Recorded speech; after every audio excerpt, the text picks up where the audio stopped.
একটা বিশেষ খবর দেওয়ার জন্য আসছি। আপনার এক ছেলে, সে আপনাকে মা ডেকেছে, যার নাম সামির, তার বাড়ি হচ্ছে সিলেটে, সে বর্তমানে আমেরিকা আছে। সে আপনার কথা শুনে সে হাউমাউ করে কান্না করেছে, তার মা নেই।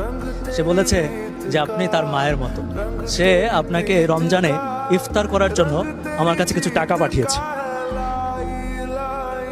আমি সেই সামির ভাইয়ের পক্ষ থেকে আপনাকে আমি এই টাকাটা ইফতারের জন্য দিচ্ছি। কোনো কারণ যে এই যে হচ্ছে টাকাটা, এখানে কত টাকা আছে সেটা আমরা বলছি না, কারণ এটা আসলে টাকা না, এটা হচ্ছে একটা মানুষের আবেগ এবং একটা মানুষের সামর্থ্য অনুযায়ী এই মাকে ইফতার করার জন্য পাঠিয়েছে।